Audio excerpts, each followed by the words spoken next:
I call to order the June 14th, 2021 meeting of Waynesboro City Council. Mr. Hofstadter, would you lead us in the pledge? Be glad to.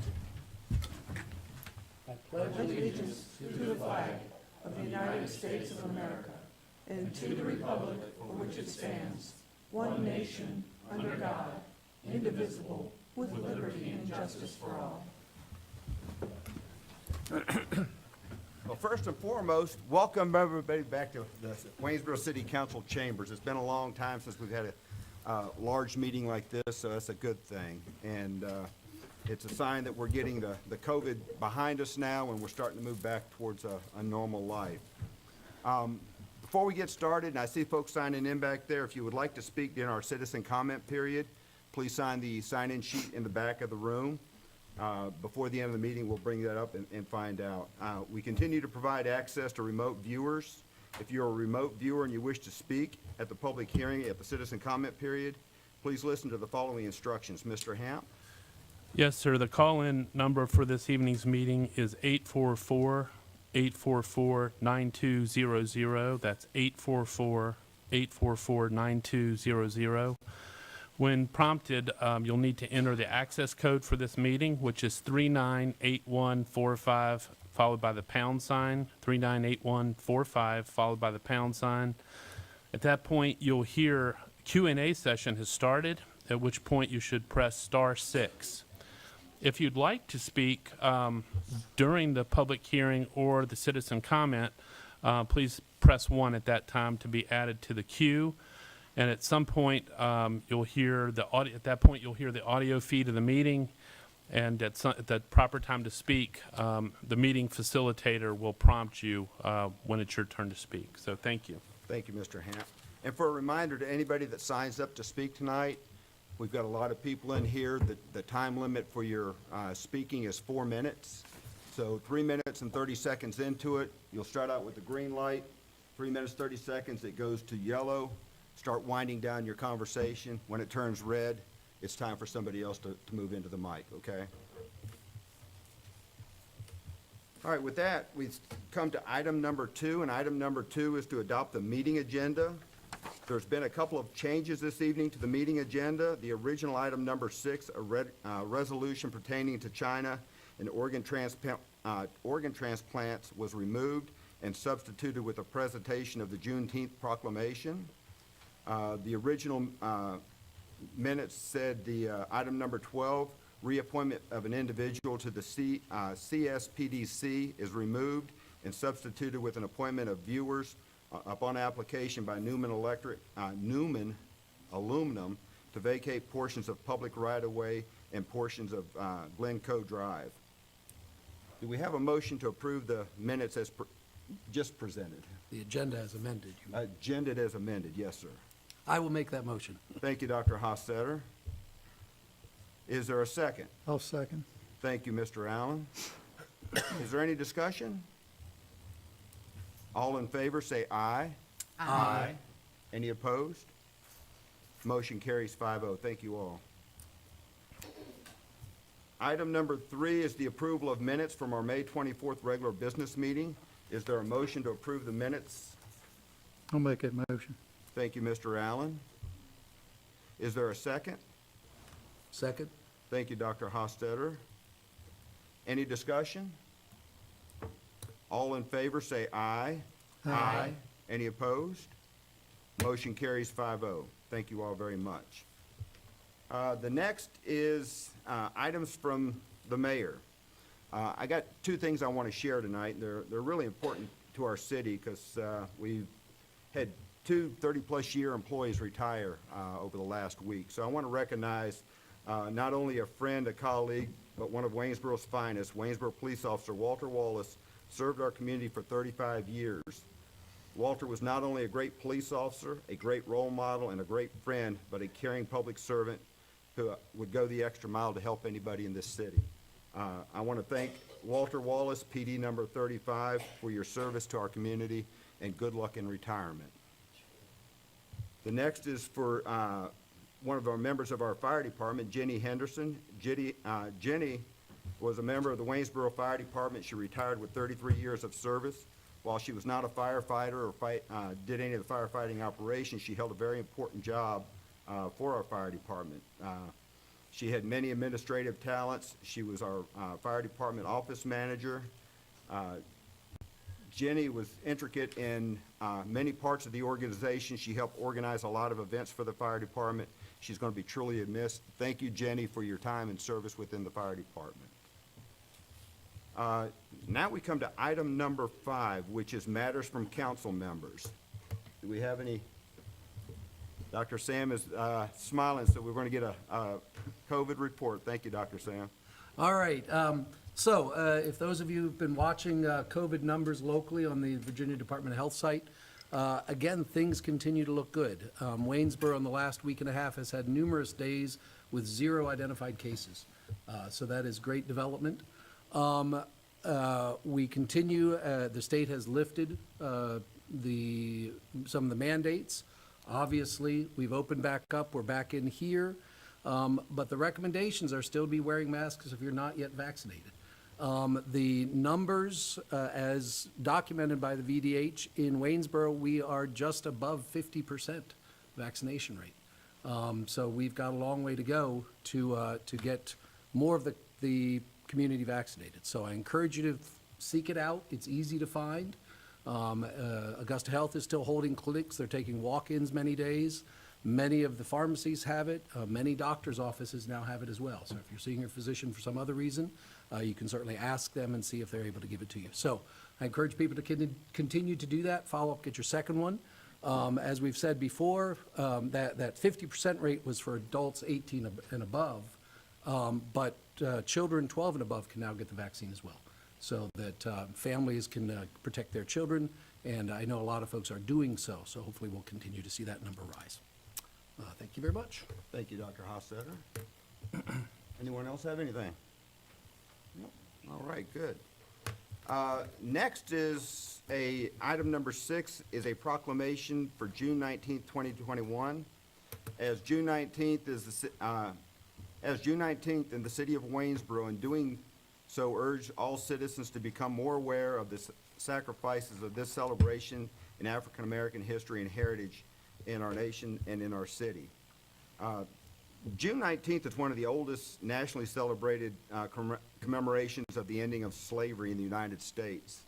On June 19th, 1865, a Union general rode into Galveston, Texas to announce that the Civil War had ended and all slaves were to be freed. That is something that every American should stand tall and be proud of, because there's no room for the type of behavior that our forefathers and the people before them. I did a little research on this prior to coming tonight, and actually in 1534, the first slaves were brought to North America, and they had slaves up until they were freed by President Lincoln. So on behalf of the Waynesboro City Council, I'd like to present a proclamation. If Miss Kayla Ross, Miss Alicia Jackson, and Miss Andrea Jackson could come forward to receive the proclamation.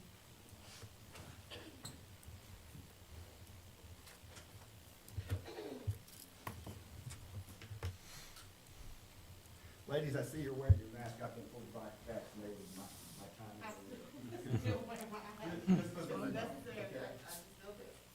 Whereas President Abraham Lincoln signed the Emancipation Proclamation on January 1st, 1863, declaring all persons held as slaves within any state or designated part of a state, the people thereof shall then be in rebellion against the United States, shall then be thenceforth and forever free, paving the way for the passing of the 13th Amendment, which formally abolishes slavery in the United States. And whereas word about the signing of the Emancipation Proclamation was delayed 2.5 years to June 19th, 1865, in reaching authorities in the African American in the South and Southwest, Texas, but Southwest United States. And when June 19th, 1865, Union Major General Granger arrived in Texas to spread the word that slavery and the abolishment thereof. Whereas Emancipation Day, observed and held in different days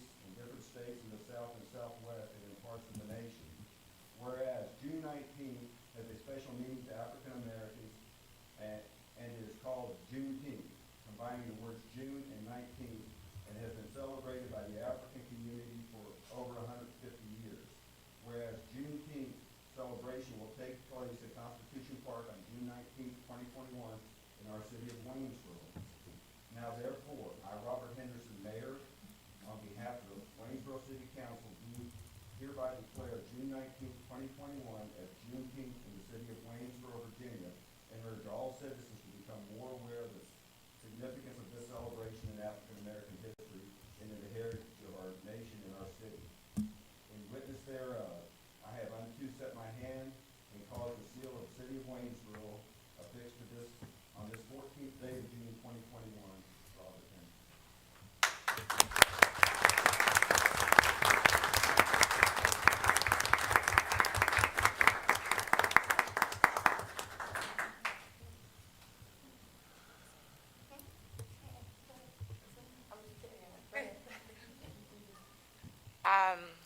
I guess I speak on the collective. We just want to thank you all just for acknowledging it. It's something that is not necessarily talked about in our community. It's not something that's necessarily talked about to our youth. And this is the first step, for our community. This is this first step for our youth. We talk about it in our homes, but for our community to see this and for you all to stand behind it, we appreciate it and we thank you. This is a long time coming. Last year we did Juneteenth as a collective, and we anticipate on continuing to do it. And just in the midst of it all, it'd be nice to just see your faces outside of this room. It'd be nice for us outside of looking online, for some of the ones that aren't active, to actually physically see you there. It would mean a lot. We just thank you. Thank you very much.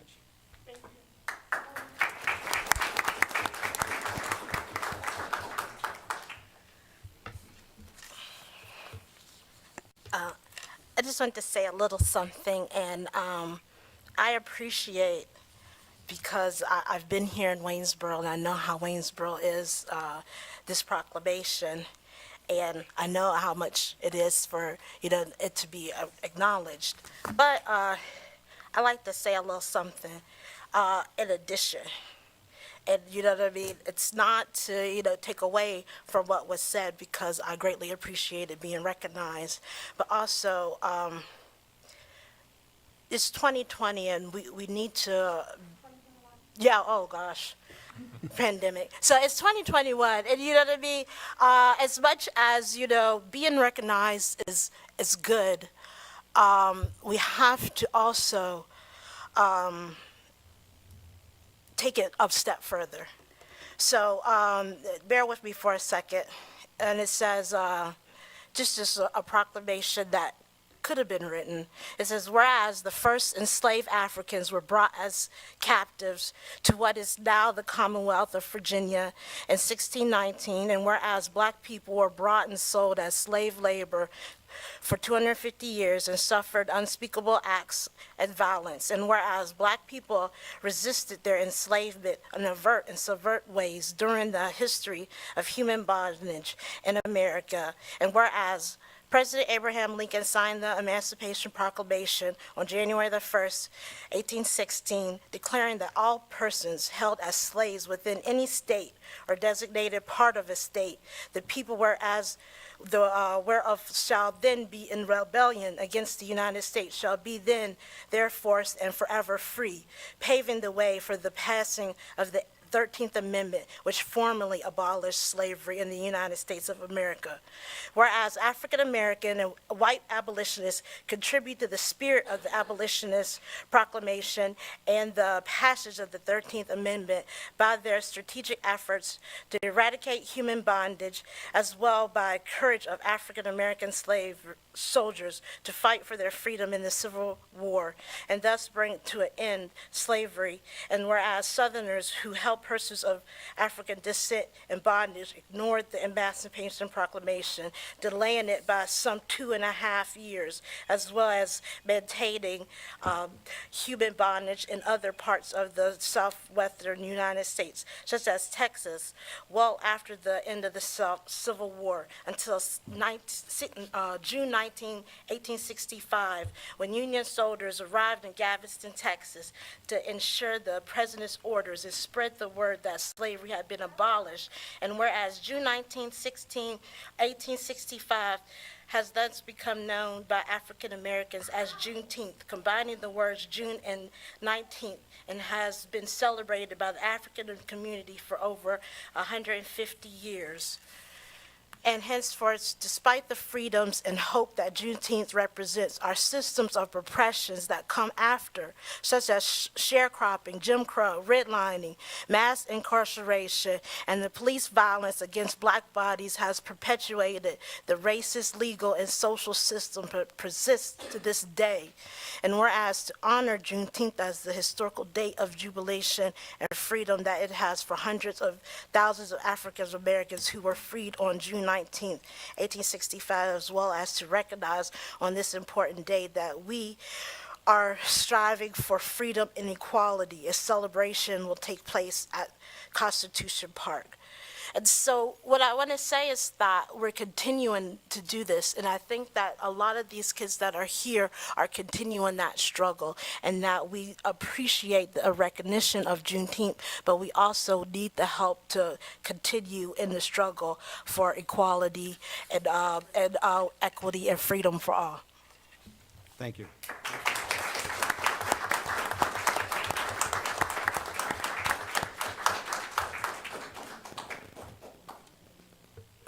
All right, item number 7 is receive a presentation and consider introducing an ordinance amending the City Code of Waynesboro, Chapter 34, the Fire Prevention and Protection. Mr. Shaw, I believe this is yours. Mayor, members of council, the city staff and legal counsel are recommending amendments and additions to City Code Chapter 34, Fire Prevention and Protection. And the reasons for these are threefold. One is to remove antiquated language from the existing code.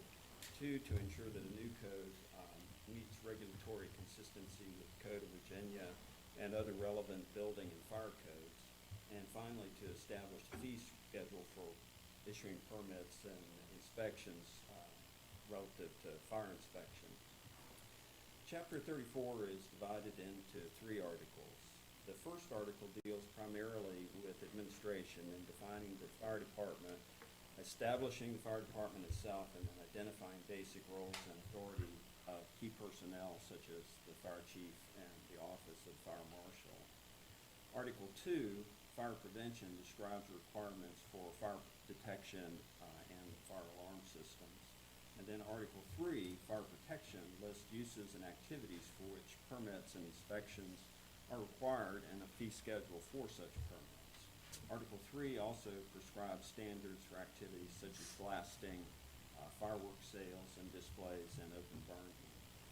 Some of the key changes from the existing code would include, in Article 1, for instance, a separation of the volunteer fire department and Waynesboro Fire Department. As currently described in our code, the two are essentially one entity.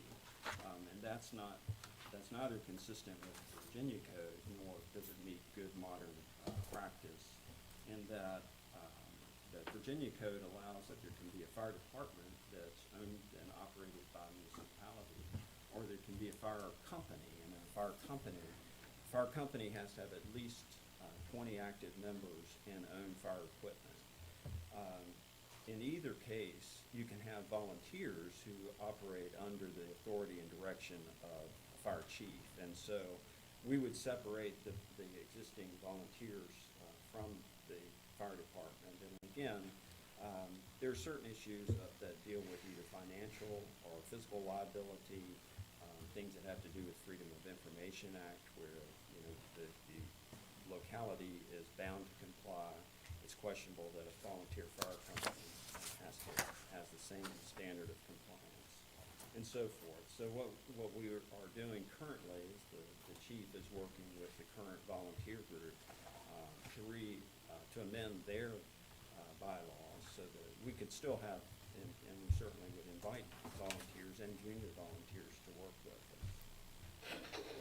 In Article 2, it's made more explicit the requirements for fire detection and fire alarm systems primarily, so that those code provisions are consistent with the building code and the fire code, that in great measure, when it comes to fire inspections and the enforcement of the fire code, when it comes to reviewing building plans, for instance, for fire safety, that we rely heavily on statewide fire codes and building codes. But these are provisions that we would adopt into our code, so that it's clear, for instance, that we're not responsible for third-party fire alarm systems. So in other words, many people that are required to have fire alarms, and in commercial buildings and multifamily residential buildings and so forth, there are code provisions that require fire detection and fire alarms, and they primarily go to a third-party vendor, so that if there is a fire detected, then that alarm is sent to our EOC. City buildings actually are hardwired into the EOC, which isn't a great practice for private entities. And so this would essentially say that we're not liable for a mistake that happens at that vendor level. Another provision would be that if there is a penalty for repeated false alarms, that sometimes you have a system that isn't operating correctly, and we start getting alarms to which we respond and then find out that it's a false alarm. There was some malfunction in the alarm system. And so if we get more than 3 of those false alarms in a year's time, then there would be a $100 penalty to try to prompt resolution on the owner's part. Bless you. Article 3 establishes a fee schedule for permits for various uses and activities that include everything from blasting on construction sites to fireworks sales and displays that you might see around July 4th and other times, and the storage of hazardous and flammable materials.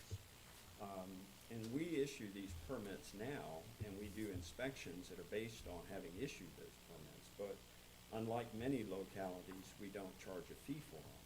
And if we don't charge a fee, then essentially the cost of the effort that goes into regular inspection falls to the general taxpayer of the locality. And there is real work that goes into inspection. So you'll see in the code there's a long list of various types of uses or flammable or combustible hazardous chemicals for which permits are required. And we have to go, once those permits have been issued, we have to send our crews out to inspect and make sure that they are stored and handled in a safe manner, or that whatever activities are going on, blasting and so forth, is managed in a safe way. The permit pays for inspections up to the 3rd inspection. So in other words, we would go out and do our annual inspection, and so long, and in most cases, you're going to find some things that need to be corrected, and oftentimes, those are things that are relatively minor. So then we will go back for a second inspection. We allow some time to correct the deficiencies. We go back for a second inspection. And if those deficiencies have been corrected, then there's no fee. We have to go back for a 3rd and 4th time, then we would start to charge a fee for that. Again, hopefully to prompt folks to bring their property or their activities into compliance. Another change that you would notice in this code is that the rules for open burning are made more explicit, that stating what types of open burning are permissible and what types of open burning are not permissible within the city limits, what types of open burning require permits. So in other words, it's permissible to have a grill, or have even these small fire pits that you might buy at a home improvement store. It's not permissible to burn tires in the city of Waynesboro. There are, activities that where burning is allowed if you are a certain distance from any kind of a habitable structure, so like on a construction site, for instance. Oftentimes, folks, the construction workers are grubbing up debris, that's trees and so forth, that could be burnt if you're more than 500 feet from any kind of a dwelling. Again, this is under the direction of the fire marshal, and to a great extent, the revisions in the code are not only meant for safety, but also to make sure that our code is compliant with the state air quality standards. So a lot of this really is governed by the state Air Quality Control Board. That's a broad overview of the changes that we've made to the code. I'm glad to answer questions that you might have. We also have Chief Holloway and Deputy Chief Fitzgerald here with us tonight, and I'd have to give most of the credit really in these revisions and prompting the revisions go to the Deputy Chief and then Jordan Bowman that works with Ms. Michelson's firm. But hopefully we could answer questions that the council might have. The ordinance is prepared so that you could introduce it tonight, and then you would have a final vote at your next council meeting. Any questions for Mr. Shaw? Okay. What's the duration of the permit? Most of them are annual permits. Now, some of them are a one-time permit. So if you look through the code, you'll see where we list if a permit is annual or not. So, for instance, if you're storing hazardous materials or flammable materials, say you're a gas station, you've got gasoline and oil and so forth, well, that's an annual permit. But if you're doing blasting, that's a one-time permit. If you are setting up a fireworks stand, that's a one-time permit. And so I'm looking back to the chief, and he's nodding. So, but it's explicit in the code, the duration of the permit, and some of them are annual, and some of them are one-time permit. Anyone else have questions? All right, if there's no questions, is there a motion to introduce the ordinance amending the Code of Virginia, Chapter 34, Fire Prevention Code? I'll make that motion. Thank you, Mr. Short. Is there a second? Second. Thank you, Ms. Williams. Any discussion? Okay. This item will be carried over to our June 28th regular business meeting where it will be brought up for approval. Item number 8 is an informal report on the status of COVID-19 relief program and the moratorium on utility disconnect. Mr. McCormick.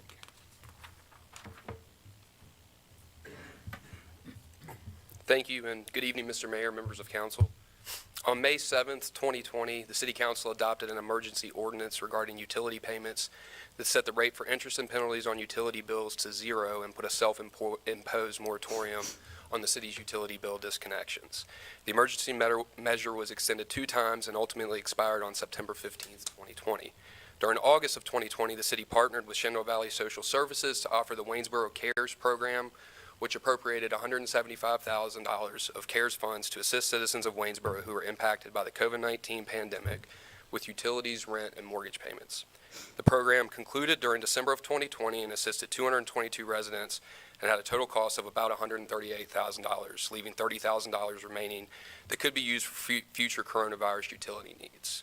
And so the reason that program expired was during December of 2020, the state of Virginia enacted House Bill 5005, which allotted $100 million of state coronavirus relief funds to provide protection to utility customers facing hardships due to the pandemic. The city of Waynesboro received $308,000 in funding.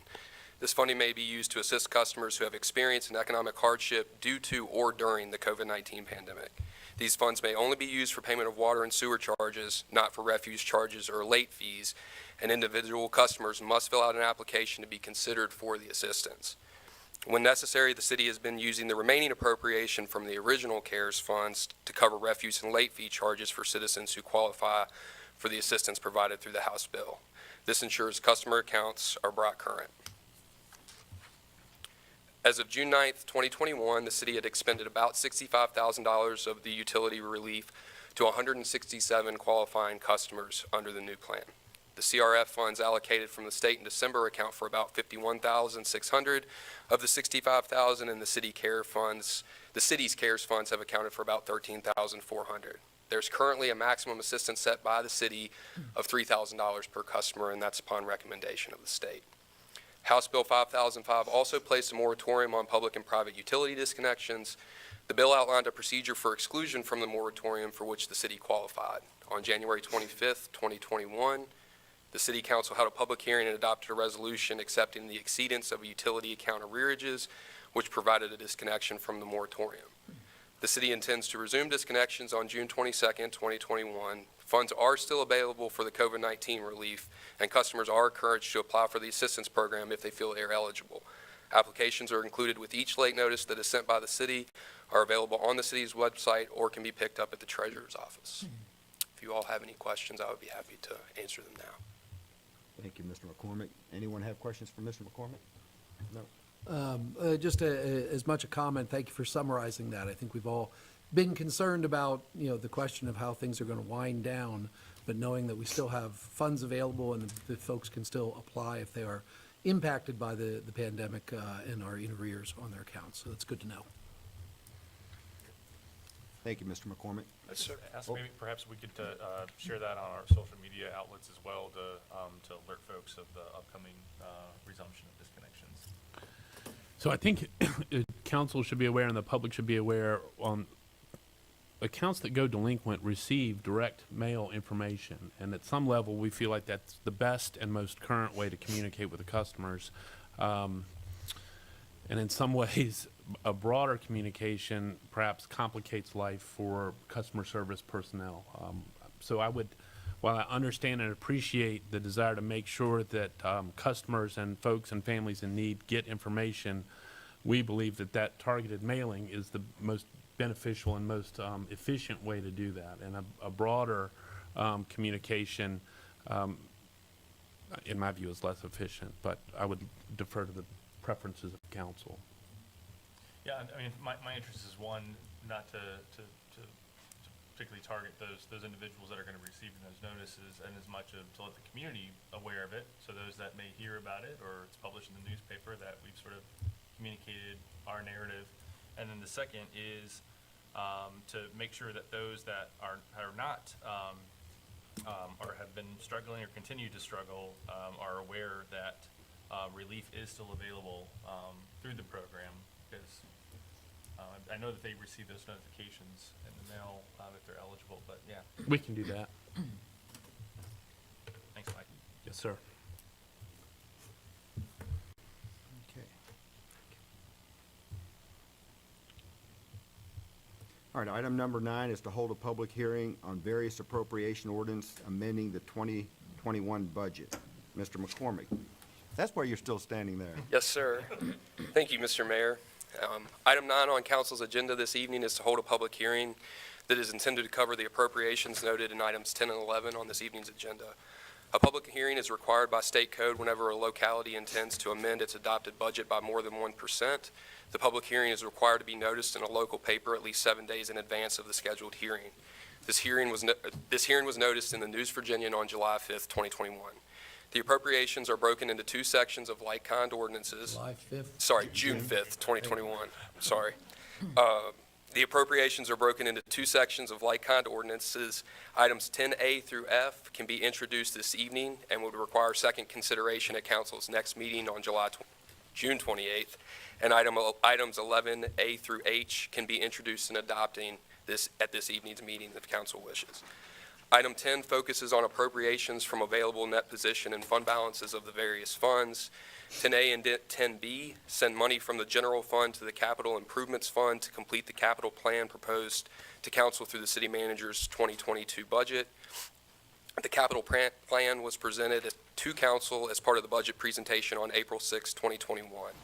The appropriations fund a variety of projects, including part of the West End Fire Station, a planning study for the regional radio system, HVAC upgrades at the Gorsuch Building, elevator upgrades at the library needed to comply with ADA standards, Greenway grant matches, A Street Bridge revenue sharing matches, and a portion of the Southern Corridor payment.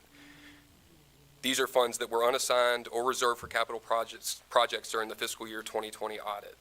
Item 10F sends a portion of the city's original CARES funding to the school board, and item 10C appropriates those funds, as well as the funds sent by council on February 18th, 2021 on the school fund side.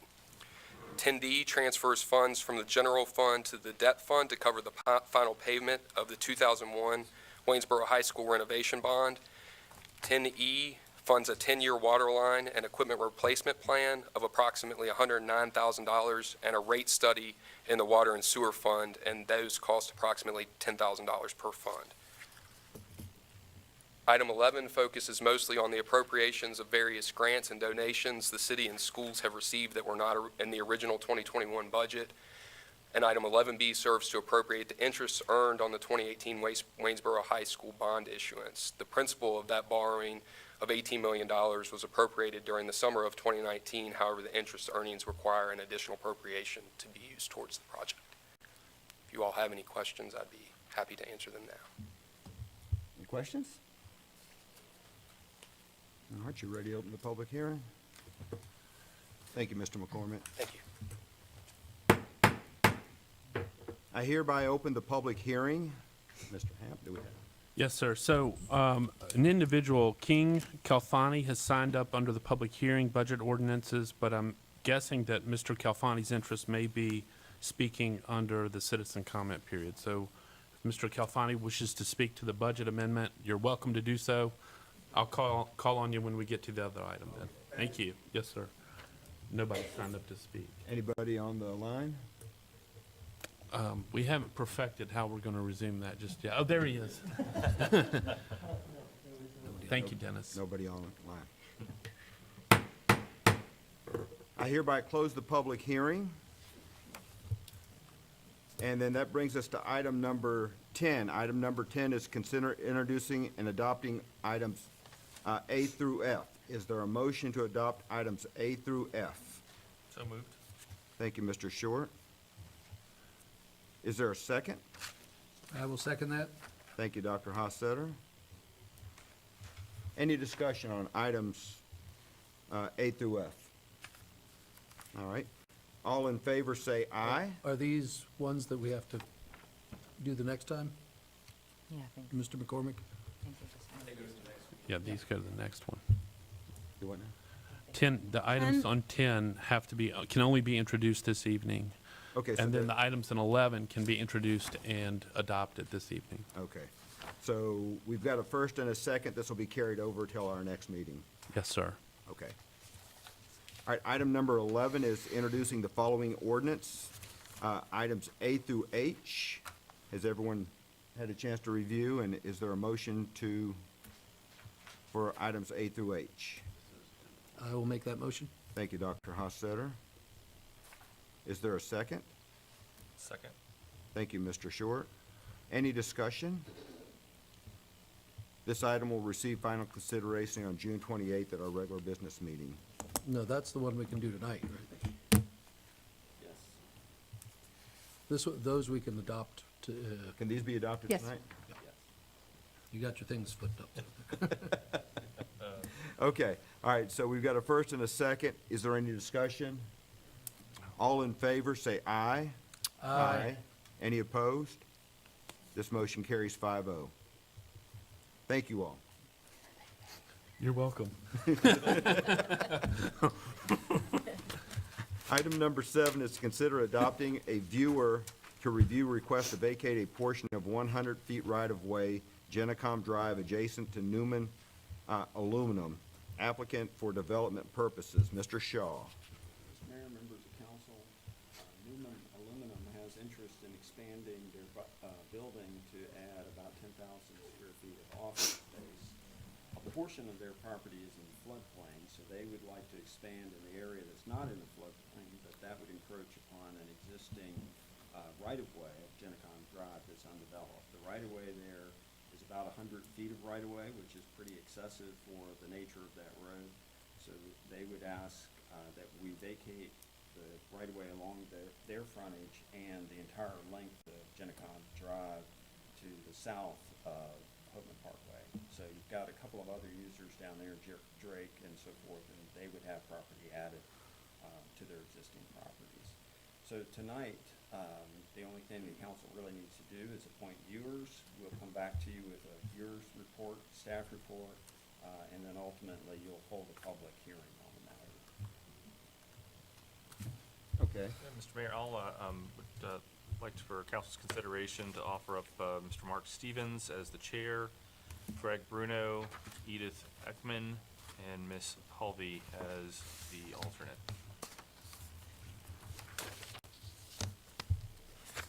Okay, so we've got, Mark Stevens has been nominated for the chair position, Greg Bruno as a member, Edith Ekman, and Ms. Doris Halvey as an alternate. Yes, sir. You got that, Ms. Ford? Thank you very much. Item 13 is consider appointing.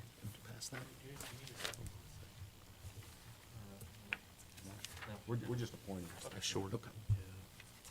Correct. Yeah.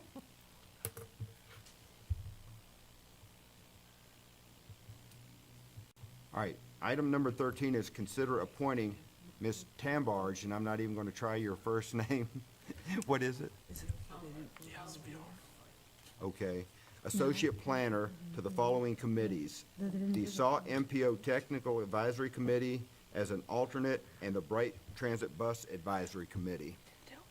Is there a motion to appoint Ms. Tombridge to these two committees? Make that motion. Thank you, Mr. Short. Is there a second? Second. Thank you, Mr. Allen. Any discussion? All in favor say aye. Aye. Any opposed? This motion carries 5-0. Thank you for volunteering and stepping up to these two committees for us. We appreciate your service. All right, the next comes to correspondence, communication, and calendar. Mr. Ham. Yes, sir. I have a couple items this evening. Okay. So the first item is I'd like to share some information about vacancies that we're currently experiencing in the organization, and simply inform the council of this, and perhaps in doing so alert the community to employment opportunities that are available with our organization. Let that work its way down the line there. Currently, we're carrying 39 total vacancies in our organization, and that's a pretty significant number, and I want to draw particular attention to a couple. In the first highlighted area, you'll see the AC facility attend. Those are animal care attendants at the animal shelter that we operate jointly with Stanton and Augusta County, and those are part-time positions, and we're carrying 5 such vacancies for that facility now. And in doing so, obviously that places additional stress on the employees that we have, and I wouldn't say that it compromises the care, but it makes it even more difficult to provide the adequate care and the care that the animals in our custody deserve and need. So I want to draw your attention there. Secondly, you can see that we have 2 supervisor positions open in our EOC. Those are created by retirements, and again, those are important leadership positions, and recruiting generally in that operation has been challenging, and thus making supervisory roles and responsibilities at a premium as well. The next highlighted in light yellow, you'll see seasonal ground workers. These are full-time seasonal positions, and we carry 7 such vacancies. We should have about 9 of those folks with us, and I think we have 1 or 2. And so I draw attention there because I expect that the community will notice that medians and parks will look a little need of care. And it's not that we're neglecting them, it's not that we've reprioritized work, it's that we simply are short labor to accomplish this. That's even having outsourced in recent years various grounds maintenance responsibilities, mowing the public right-of-ways, et cetera. The next, you can see about 20 positions highlighted in a darker shade of yellow there. And I would note that all of those positions, all 20 positions, exist in the public works operations in various functions. You can see the streets division has 5 vacancies. Sewer is carrying 3 vacancies, and water's carrying 2 or 3 vacancies. And so I just want to make you aware again, to one, draw credit to the employees that we have in our organization presently and the effort that they're delivering to keep things operational and well-maintained and providing service to our customers and citizens, but also recognizing that, again, leaks may be unattended or work may get reprioritized to deal with the most urgent matters in those, especially in those utility functions. So again, if there are folks in the community who are looking for work, we have a number of different opportunities and jobs available. And then I think too, realizing that we've just adopted a budget and it's not possible at this time to make immediate progress, it demonstrates, one, the stress that our current wage and compensation situation can create in our organization. But I don't think, in all honesty, that that is would explain or solve in its entirety our challenge here. I think the labor market generally is going through some changes that are difficult to understand and difficult to react to. But the basic thing is I wanted to make you aware of the vacancies and alert you to the fact that some of these vacancies may impact service delivery in the community. The next item that I had, I wanted to indicate to council that in your appropriation ordinance tonight, you confirm our FY22 budget and the capital program contained therein. And I wanted to communicate to council my intention to engage a procurement process to secure an architect to help us with the second fire station project that we have not fully funded but partially funded, and get that project off to meaningful progress. So unless there are objections, I'll direct the staff to start that procurement. And then finally, I would note for the folks here tonight and the viewing public that it was the staff notes to the mayor, if it's created confusion along the way, that's the manager's fault, that some of the staff notes had given conflicting guidance. And similarly, it will be necessary, you've made a motion to appoint those viewers, but we'll need a second and a vote to confirm that roster of viewers. So, Mayor, if you can have your team revisit that, seeking a second and a vote to confirm that appointment, I'd appreciate it. All right, so let's go back to item number 12, and the motion was made by Mr. Short. Thank you, ma'am. By Mr. Short. Is there a second on that motion? I'll second. Thank you, Mr. Allen. Any discussion? All in favor say aye. Aye. Any opposed? This motion carries 5-0. Thank you all very much. And now that motion is complete.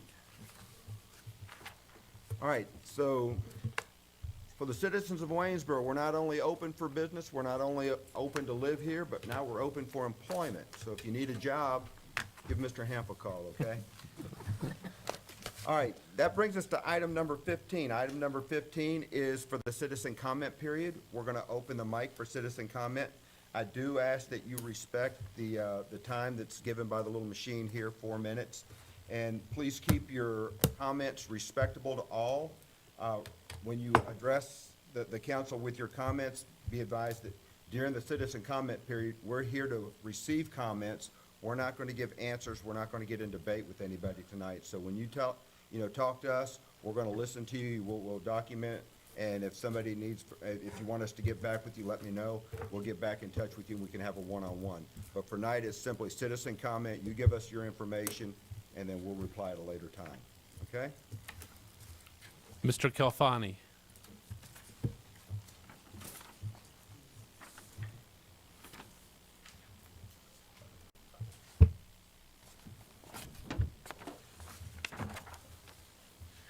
Mr. Mayor, members of City Council, I reside in Richmond, so I drove an hour and 45 minutes to come here to ask you to rescind the invitation for the compact with Augusta County Sheriff's Department. They do not use body cams, and so they are not trusted to do what is right.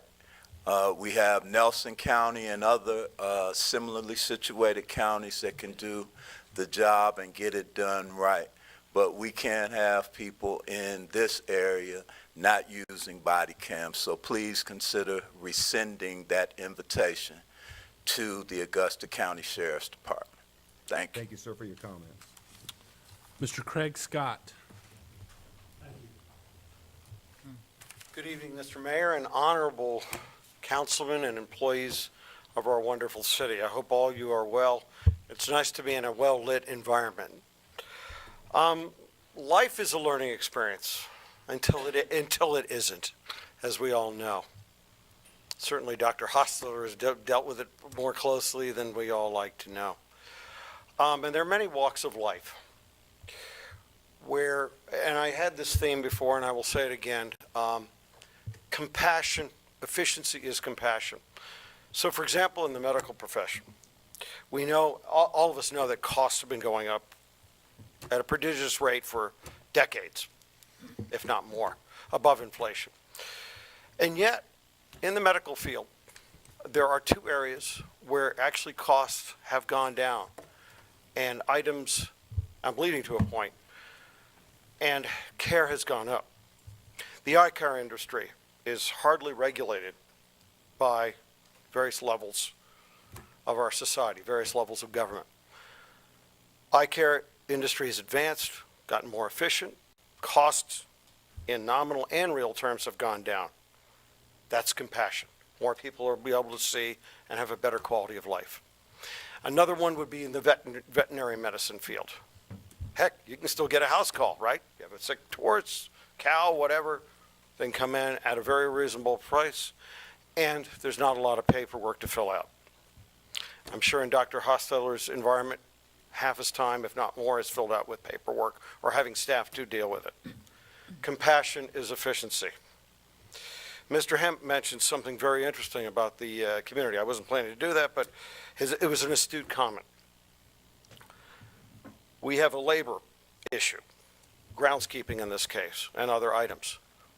By handing out to the private sector, have a bid. Have the kids, now that summer's coming up, let them help clear the grounds, for example, at a lower cost, and they learn the beginning of responsibility of employment, a win-win.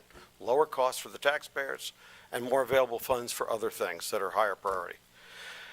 And again, it comes to then to any walk of life. I'm in the computer industry, or I was.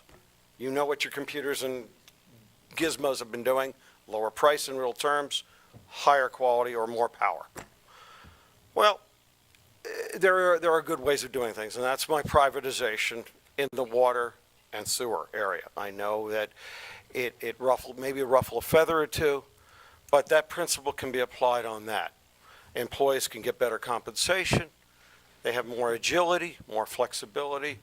Costs go down. I mentioned in an email about chemicals can be done pennies on the dollar. For example, pipes coordinate with other facilities like Lumos and others when we do need to dig up the road, etc. Anyway, that's it. Just compassion, and I hope we can have a meeting at some time at your convenience, and working with two smarties here, the mayor and city manager Hemp, and maybe Shaw too, sir. And I thank you, and we'll have more opportunity, and we can build up, we can use some of these funds, like, for example, to help the rundown areas. You know, maybe an enterprise zone, something like that, to help the poor folk. Thank you very much. I appreciate Thank you, your Mr. time. Scott. Bonnie Chapman.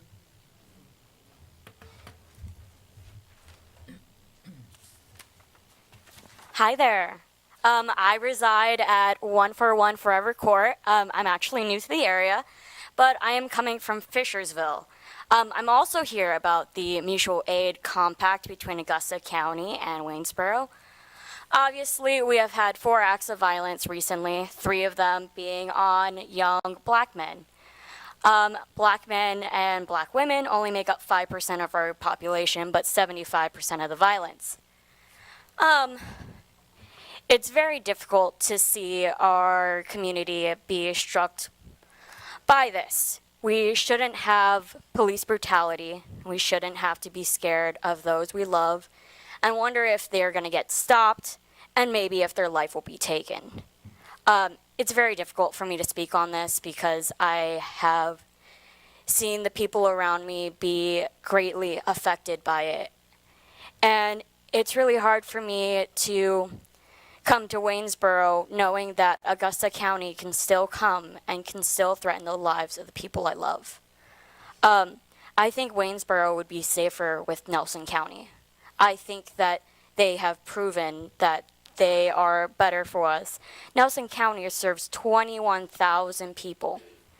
And they have a lot more deputies per capita. And they also have body cams, which is very important. I believe transparency with the public, as public servants, you need to be transparent with the public. You can't have he said, she said. If this was any other job, there would need to be a sit down, there would need to be transparency. I think that there should be transparency here. I do want to leave today with saying this. The only thing necessary for evil to continue is for good men to stand by and do nothing. I'm asking all of you to do something.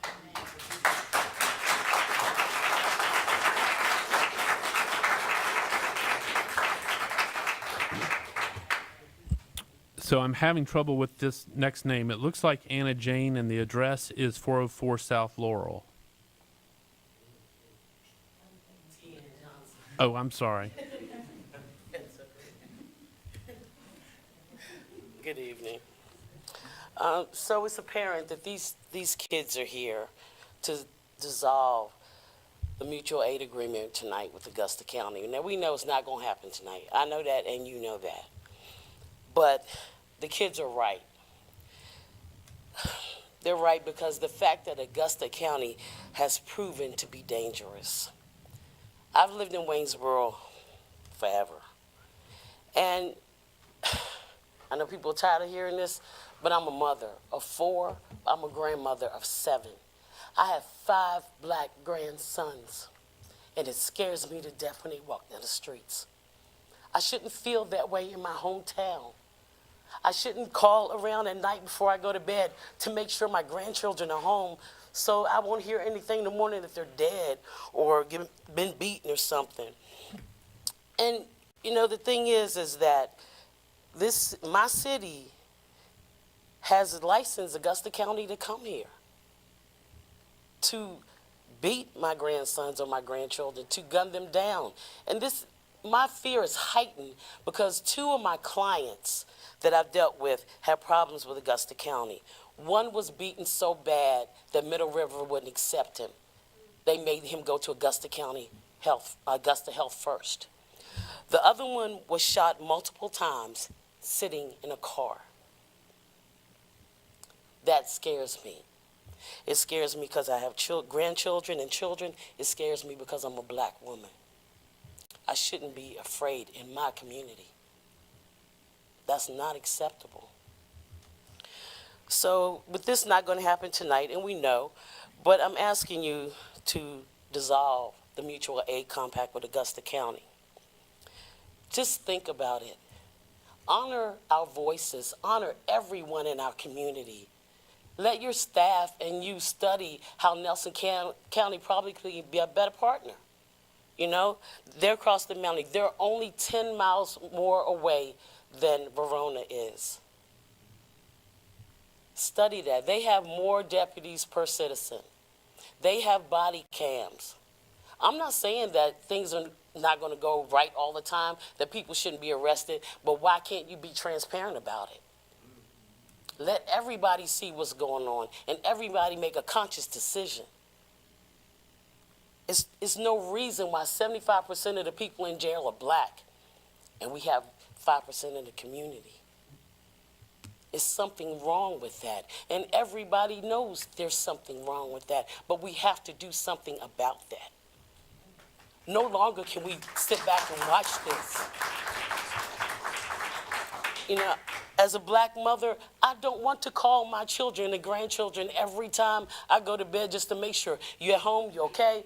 No, you shouldn't be there, go home. That's crazy. My grandson is 14 and he's 6 foot tall. And when he walks down the street, I'm scared. I'm like, take the hoodie off, don't do that. You know, he should be able to wear what the hell he wants to. But with the hoodie on, they're perceiving him as being dangerous. My 14-year-old is not dangerous. He's a student, an AB student at Fishburne Military School. There's nothing dangerous about him. I'm asking that you please study Nelson County. We know it's not going to change right now, but listen to our voices, please.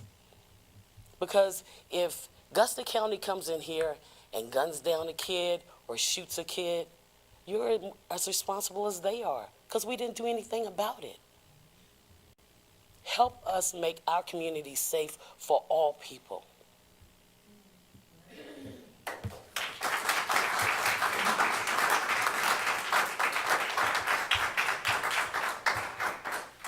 Mackenzie McQuarrie.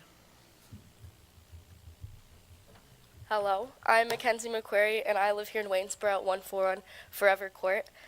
And I came to speak to you all today about something that is extremely important to me and has been bothering me for quite some time. The first thing being the absence of body cameras on officers, and the second being the safety of minorities and people of color. As of right now, Waynesboro has an agreement with Augusta County allowing them to have jurisdiction here and respond to calls from the people of Waynesboro. While most of you probably don't see a problem with that, because that just means an abundance of more officers and more safety to the people, this agreement actually allows for more danger in the city.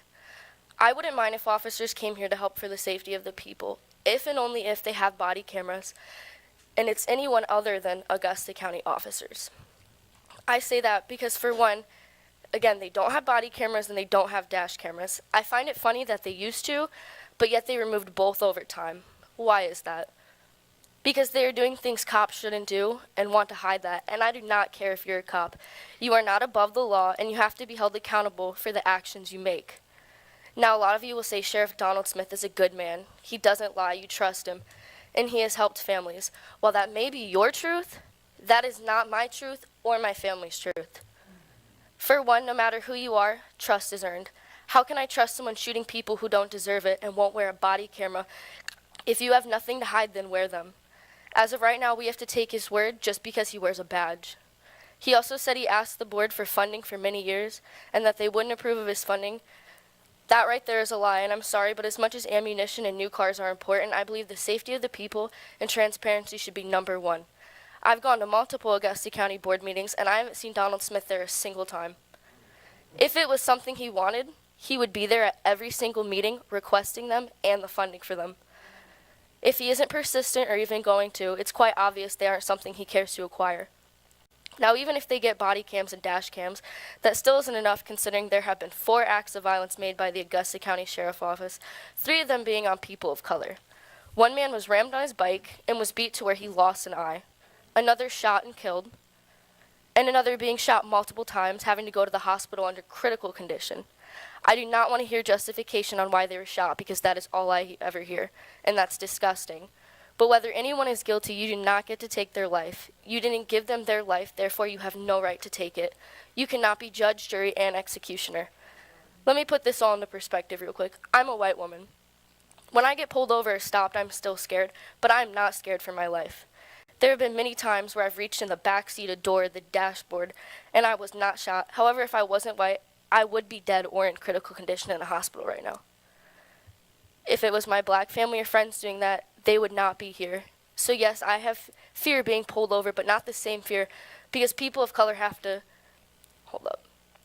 Yes, I have to fear being pulled over, but not the same fear that people of color have to feel, because I walk away with my life. They do not always get to do that. I'm going to tell you a little story from experience. This did not happen here, but I was with a person of color driving, and we got pulled over by about 5 different cop cars, 7 or 8 policemen. 2 took him to the front of the car to talk to him, and they said they were turning their body camera off. I literally watched him through the back window to make sure they weren't going to hurt him. That's extremely extreme, and I remember him telling me he thought he was going to get shot or beat. I'm telling you this because stuff like this happens everywhere and every day, and it's already happened in Augusta County multiple times. Is that something you are okay with allowing in Waynesboro? I'm not sure why you guys would want an agreement with a racist and a liar and someone who simply doesn't want body cams. Doesn't make sense to me. But I urge you guys to stop this agreement as soon as possible with Augusta County for the safety of the people and because it is the right thing to do. If we don't get this, just know when another person of color in Waynesboro gets shot, Your time is up. that's on you. No, The blood is on your hands, okay, your time is up, please. and we will protest you every day if you don't drop this agreement.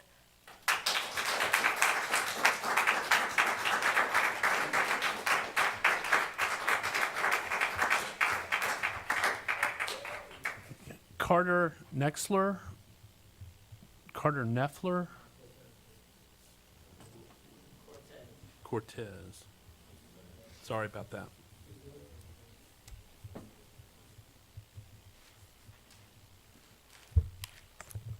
How y'all doing today? Good.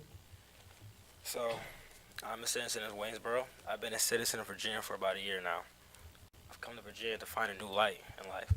I'm born in Detroit. I raised in Chicago, and I was raised in the Chicago area. I've seen a lot of things in my life. I have seen my friends get beat by police. I have seen me being racially profiled by police. But one thing I have seen is the disgusting nature of the Augusta County Sheriff's Office. Now I know that you guys can only have so much power, but you guys have a pact with Augusta County. You can hold Augusta County responsible for the killings that are going on in this community, for the mothers to have to cry about their child getting beaten, the kids who have to worry about their dads coming home. There's a man sitting in a jail right now with a lacerated stomach, laying down on a silver platter like he's a piece of meat. He's a human being with a voice. The community has spoken. For the past 3 weeks, I've been going around from house to house, door to door, getting yelled at, getting curse words at me, to get signatures to end this mutual aid. I come here with not just my voice, but the voice of Waynesboro. It may not be a voice where you guys can hear, but it's a voice on paper. There's signatures. I have 200 plus telling us to end the mutual aid agreement against Augusta County. Hold Nigel Smith accountable. Hold Augusta accountable.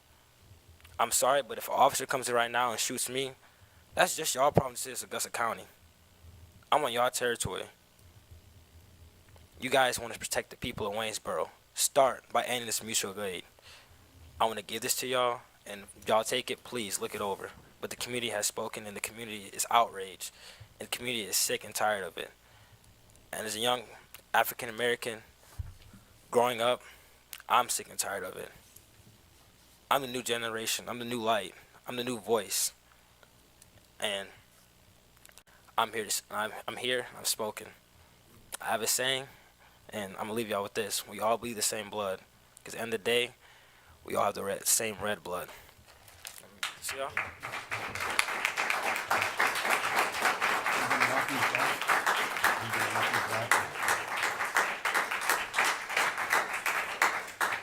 Kayla Ross. Thank you, Mr. Neasley.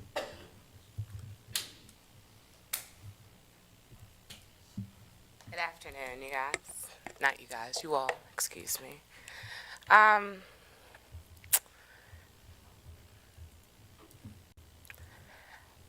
bothered by multiple reasons with the agreement that we have with Augusta County. I do not have any children.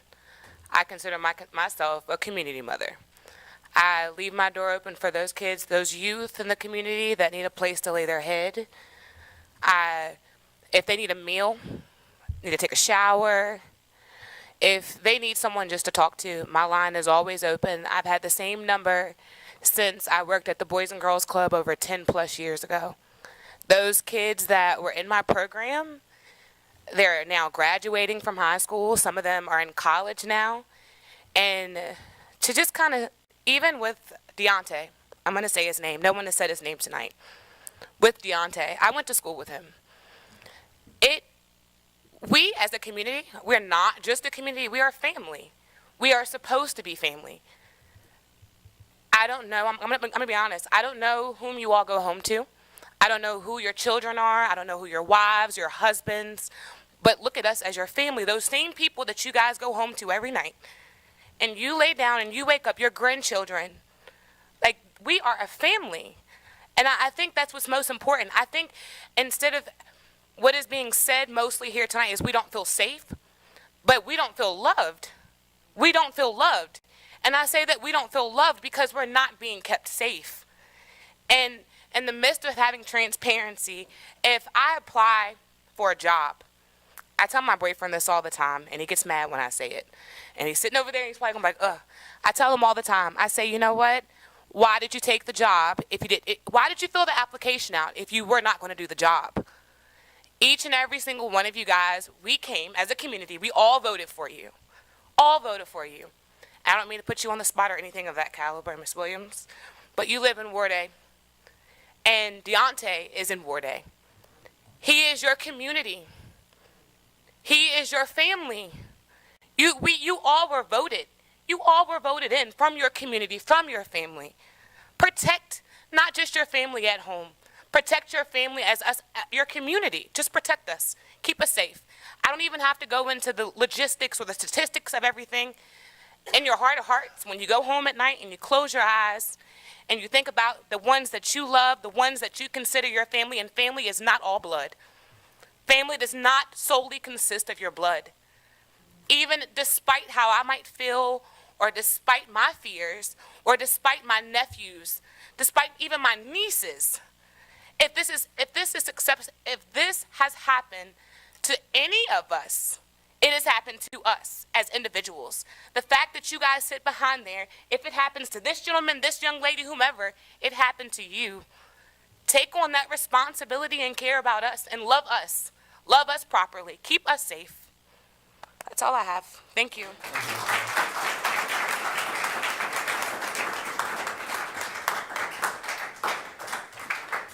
Alicia Jackson.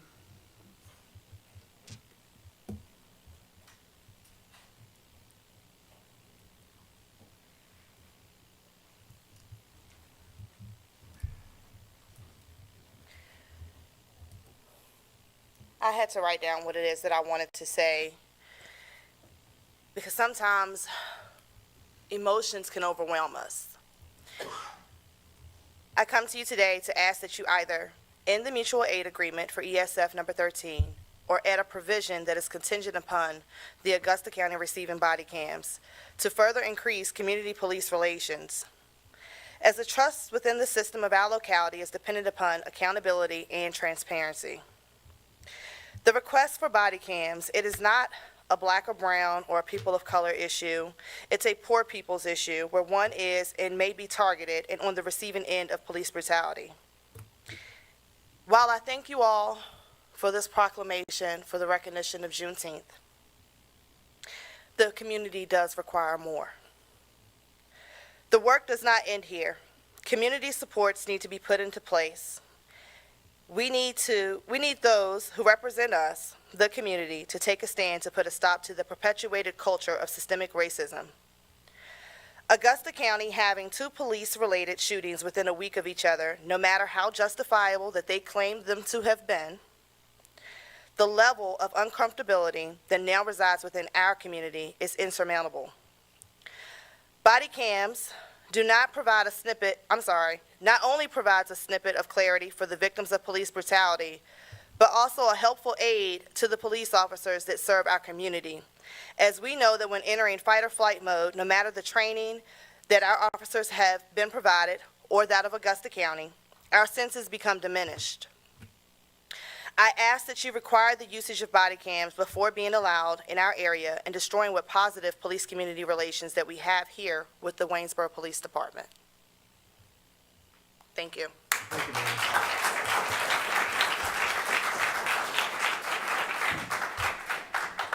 Chanda McGuffin.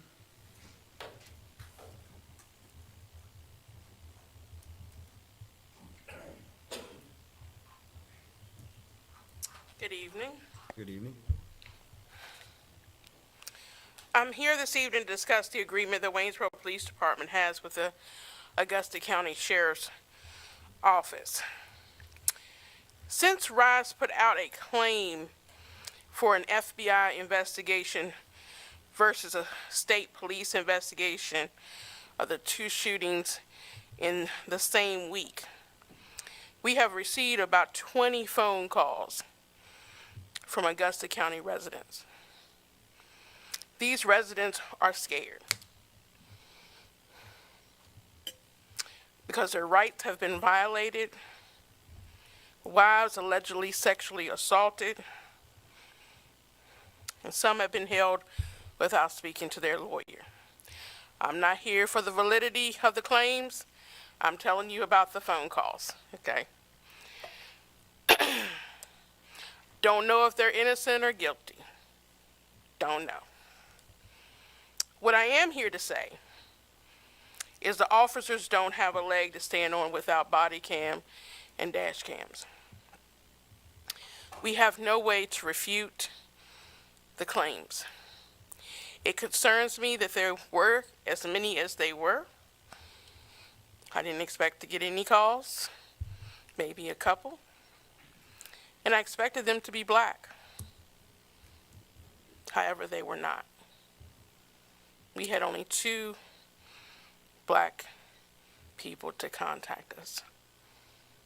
I tell you that because this isn't about race. I know as Rise, we are what our mission is, but we also stand for what's right. And we don't want anybody shot. We don't want anybody's rights taken away from them. So I had to bring that up because I came last time and I talked about how proud I was of City Council and how proud I was of the Waynesboro Police Department. Something that was interesting to me in those phone calls is that Waynesboro Police Department was mentioned in almost every phone call. They were mentioned as a threat to the individual. They were mentioned as part of an investigation. They were mentioned as being involved with what was happening in the moment. Quite frankly, I don't believe that Waynesboro Police Department had anything to do with any of them. But what concerns me is that Waynesboro is mentioned in the midst of all that. And that's how confusion happens. And without body cams in these transactions, we don't have a leg to stand on either. It would be mutually beneficial that you all rescind that agreement.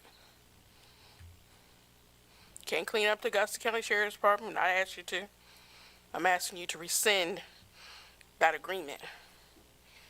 Because this is a concern that they can come into the city of Waynesboro, and if something happens to one of the citizens of Waynesboro, every one of you have blood on your hands.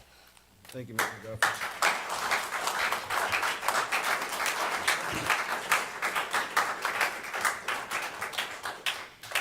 Dewan Bellamy.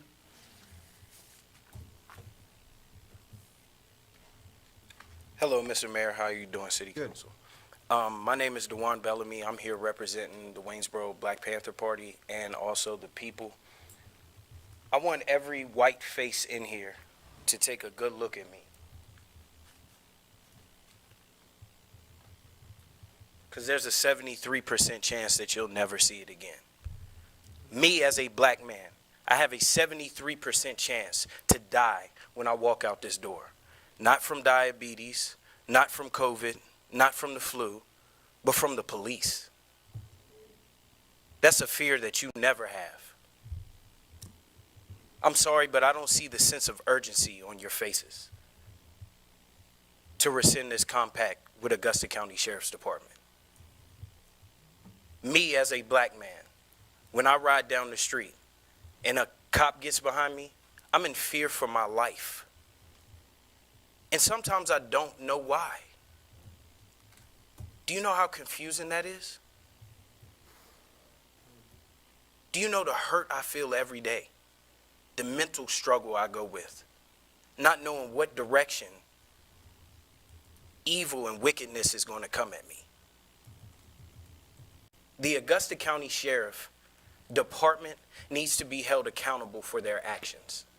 I did 5 years in the state penitentiary in Virginia. Yes, I may have been in a situation where I was in the wrong place at the wrong time, but no matter what, I am accountable for that. I put myself around those people to end up in those situations, to end up in prison. So I can't blame anybody but myself. So if me, as the person that's supposed to be the criminal, can finally realize, hey, this ain't the way to go, I'm responsible for what's going on, then why shouldn't the people that's locking me up do the same thing? There's no reason why the criminals is the ones that we're paying. When you take that oath of office, you as city council and as police officers, it's your job to be a public servant. You signed yourself over for servitude. You work for me. The police are the only job, the only occupation on this planet where the employee tells the employer what to do. I'm not coming asking anymore. I'm demanding. I'm tired of feeling like the victim. I'm tired of being afraid. I have mixed biracial nieces. My 2-year-old niece looked at me the other day and said, I don't hate you because you're black. What? This is a 2-year-old child. That's something that she should never even think about. Color of skin should never come into her mind at all. We are living in a time where it's up to you, the public servants, to make a change. Because it's going to come a time where I'm going to be in your seat.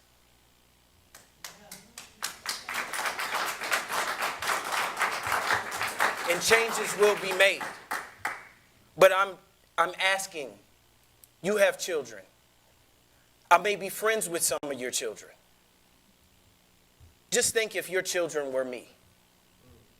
And I tell you this, within the next 10 years, I guarantee you, you will have a great-grand or a grandchild that looks just like me.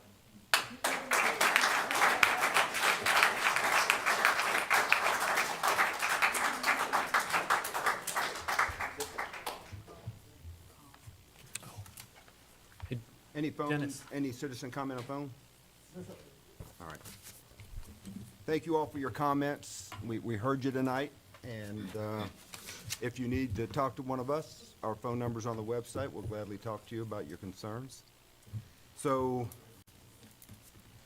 this brings us to item number 16. Item number 16 is to move us into a closed meeting. Madam Vice Mayor? Mr. Mayor, I move this meeting be recessed. I gotta finish reading this. Yeah. Meeting, to consult with legal counsel employed or retained by the public body regarding specific legal matters requiring a provision of a legal advice from our attorney. As a result, section 20, is that what you're reading? Yep. Section 2.2.3, okay, go ahead. Yeah. Code of Virginia, the subject matter is the meeting changed in the Code of Virginia regarding employees representation and city council elections. Madam Vice Mayor, do we have a motion for this? Mr. Mayor, I move this meeting be recessed and that the City Council of Waynesboro immediately reconvene in a closed meeting for the following purposes: discussion and consultation with legal counsel employed or retained by a public body regarding specific legal matters, requiring the provision of legal advice by our attorney as authorized by Section 2.2-3711A8 of the Virginia Code, The subject matter of the meeting is changes in the Virginia Code regarding employee representation and city elections. Thank you. Madam Vice Mayor's made the motion. Is there a second? Second. Thank you, Mr. Allen. Any discussion?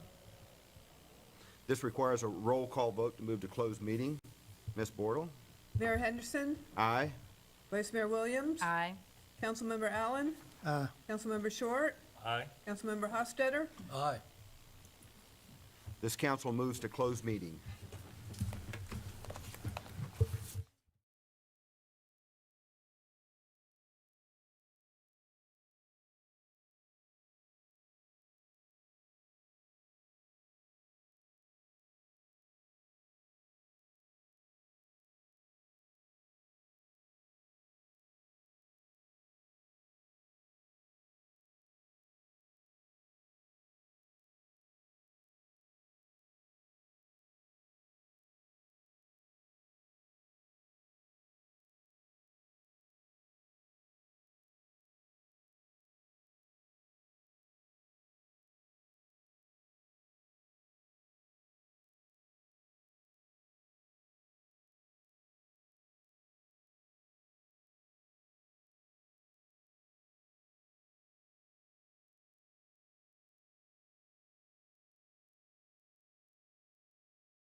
Is there a motion to reconvene our open session?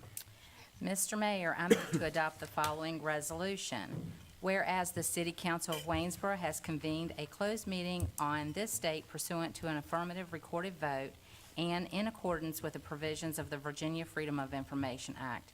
And whereas Section 2.2-3712 of the Code of Virginia requires a certification by this City Council that such closed meeting was conducted in conformity with Virginia law. Now, therefore, be it resolved that the City Council of Waynesboro hereby certifies that to the best of each member's knowledge, only public business matters lawfully exempted from open meeting requirements by Virginia law were discussed in the closed meeting to which this certification resolution applies. And only such business matters were identified in the motion convening the closed meeting were heard, discussed, or considered by the City Council of Waynesboro, namely changes in the Virginia Code regarding employee representation and city elections. Thank you, Madam Vice Mayor. This requires a roll call vote. Mayor Henderson? We need a second. Oh, Second. Mr. Short seconded that. Any discussion? Now it requires a roll call vote. Mayor Henderson? Aye. Vice Mayor Williams? Aye. Councilmember Allen? Aye. Councilmember Short? Aye. Councilmember Hostetter? Aye.